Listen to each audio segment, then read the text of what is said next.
It provokes all kinds of alarmed reactions, and perhaps you believe unfairly.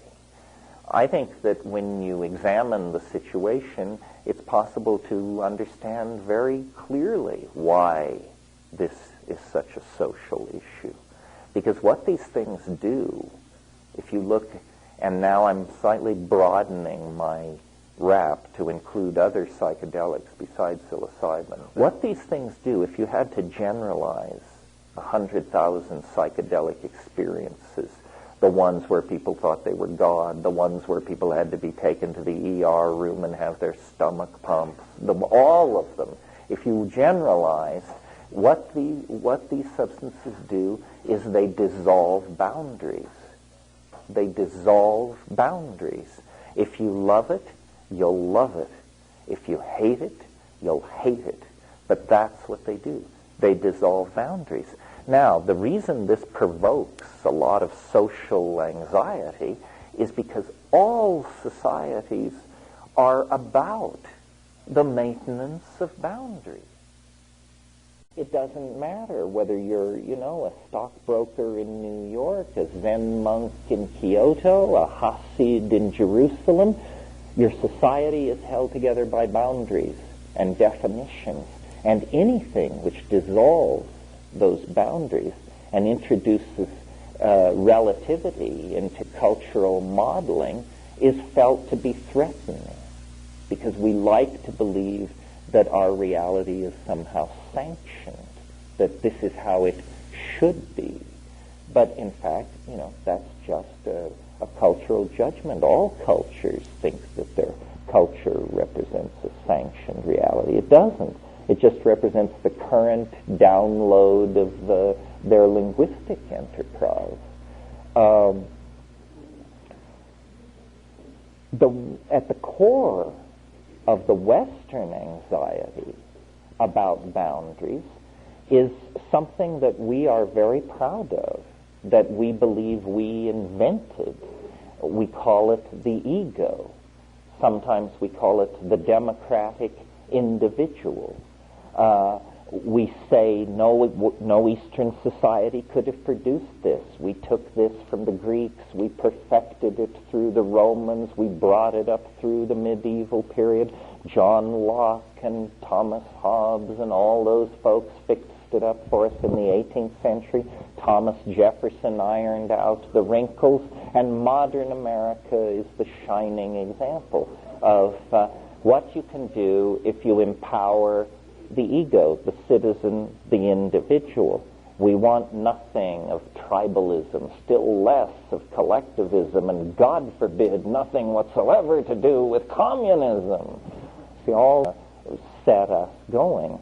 But in fact, the ego is appropriate only to a certain point. I mean, yes, we need egos, so that when you take someone to dinner at a reasonable restaurant, you place food in your mouth, not their mouth.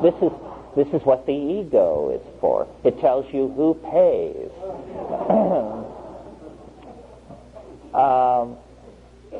But in fact, what the ego is the return to consciousness of this psychic structure related to the patterns of dominance. And the way I think of the ego is it's like a cyst or a calcareous growth or a tumor that gets going in the personality. And if not treated, it becomes chronic. And then there is no cure.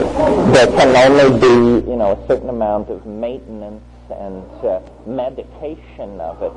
But it's incurable, except unless we resort to not only non-prescription drugs, but drugs currently illegal. In other words, the psychedelics, through this boundary-dissolving function, dissolve that boundary as well.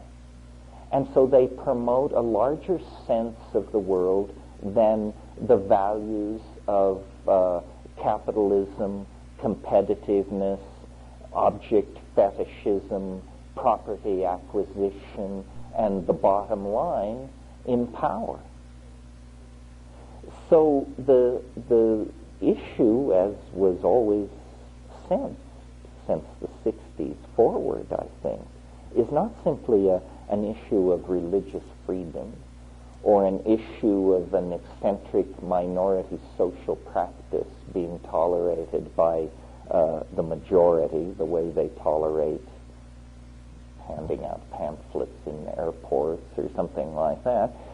The issue is, in fact, what kind of people shall we be? And then what kind of society shall we put in place? And that's why my theory of evolution is not simply a dry footnote on an issue that involves anthropologists, primatologists, and biologists, but it turns into a political issue because our unhappy, addicted, ego-driven condition has become not simply the source of our own unhappiness, that was bad enough, but now it's the source of great discomfort and dislocation for all life and human society on the planet. We are out of control. We are basically severely addicted to things and cannot stop ourselves. And we know, or we should know, that there is not enough petroleum, heavy metal, so forth and so on, in the planet to give all the thing addicts all the things that we know they must have in order to be happy. We have spread this intellectual virus from pole to pole, to Turkmenistan and Borneo, to the upper Amazon and to the Tajiks. Everybody wants kids, you know. Everybody wants the pause that refreshes. What are we going to do about this? Well, so far, we've been treating it like an endless garden party. There's no serious plan on the table to deal with this at all.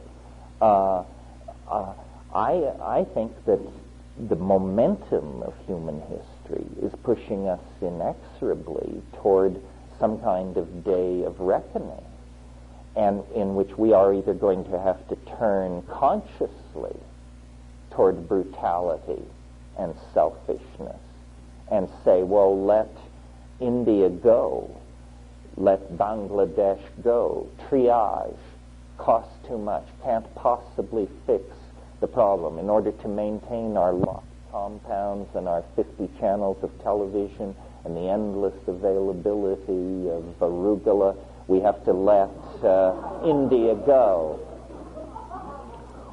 We're going to have to turn that way. In other words, each consciously participate in a choice to brutalize the human enterprise, or we're going to have to seriously talk about very major restructurings of our society.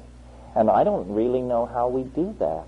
I was living in Northern California a couple of years ago when they wanted to close an air base near here, and the newspapers were filled with for weeks with analysis of whether Western civilization could absorb this hammer blow at the very heart of its institutions of closing one friggin' air base, for crying out loud. That's not my idea of major change, you know.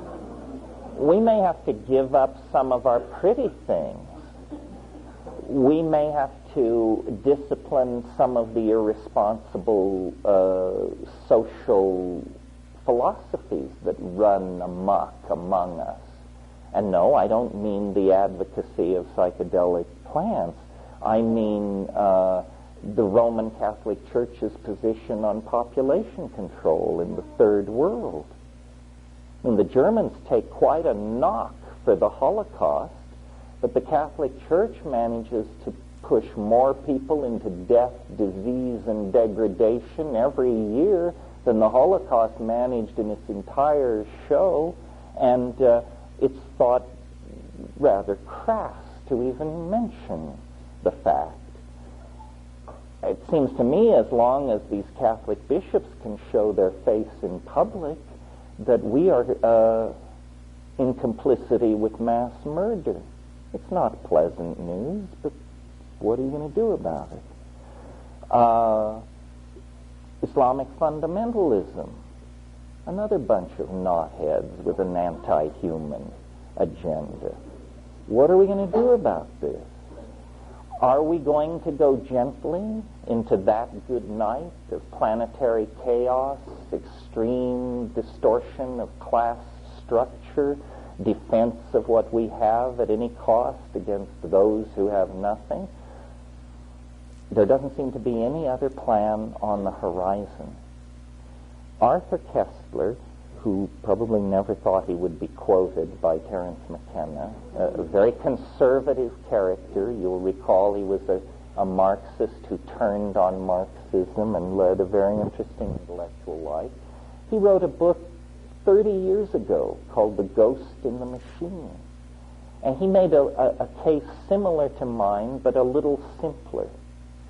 He observed human beings are hardwired for homicide. This is what we do best because this was something we had to do, apparently, at some point in our past, at least in Koestler's view. He didn't believe in a mushroom paradise. But he reached the same conclusion that I have, which is we need a pharmacological intervention on antisocial behavior, or we are not going to get hold of our dilemma. And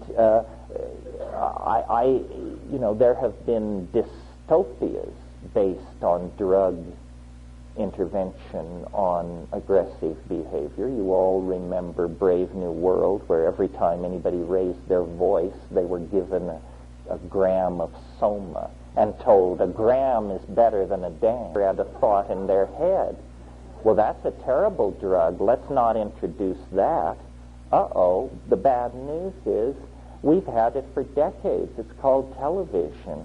You know, we have millions of people in larval, low-awareness lives in their little condominium apartments, just ladling this garbage into their minds. The average American watches 5.5 hours of TV a day, so imagine how much time these people watch. I mean, to think of that as human at all, if that were a drug, we'd be up in arms. You know, if people were loaded at home with that level of mental condition day after day after day, we would do something about it.